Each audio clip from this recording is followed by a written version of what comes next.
ലോകത്തിനു വേണ്ടിയുള്ള അമൃത് ആയി കണക്കാക്കപ്പെടുന്ന ഒരു പഴമാണ്. തന്റെ പുത്രന്മാരായ ഗണപതിക്കും കാർത്തികേയനും തുല്യമായി നൽകാനായി അദ്ദേഹം അത് മുറിക്കാനായി ഭാവിച്ചപ്പോൾ പഴത്തിന്റെ അമൂല്യശക്തി നഷ്ടപ്പെട്ടു പോകുമെന്ന് പറഞ്ഞ് നാരദ മഹർഷി അത് തടഞ്ഞു.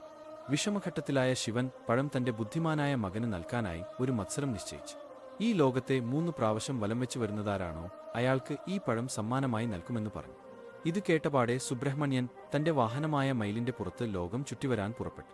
എന്നാൽ ഗണപതി തന്റെ മാതാപിതാക്കളായ പരമശിവനും പാർവതിയും പ്രപഞ്ചത്തിനു തുല്യരും ലോകം മുഴുവൻ നിറഞ്ഞു നിൽക്കുന്ന പ്രകൃതിയും പരമാത്മാവുമാണെന്ന വിശ്വാസത്താൽ അവരെ 3 തവണ വലം വെച്ച് തന്റെ പുത്രന്റെ ഭക്തിയിലും വിവേകത്തിലും സന്തുഷ്ടനായ മഹാദേവൻ ജ്ഞാനപ്പഴം ഗണപതിക്ക് തന്നെ നൽകി. കാർത്തികേയൻ തിരിച്ചുവന്നപ്പോൾ തന്റെ പ്രയത്നം പാഴായതറിഞ്ഞ് ക്രുദ്ധനായി. ദേഷ്യവും വിഷമവും കൊണ്ട് വലഞ്ഞ കാർത്തികേയൻ കൈലാസ പർവ്വതത്തിൽ നിന്നു പോകാൻ തീരുമാനിച്ചു. തുടർന്ന് മുരുകൻ കൈലാസത്തിൽ നിന്ന് പിണങ്ങിപ്പോകുന്നു. അങ്ങനെയാണ് അദ്ദേഹം പഴനിമലയിലെത്തിച്ചേരുന്നത്. അദ്ദേഹത്തെ തിരിച്ചു കൈലാസത്തിലേക്ക്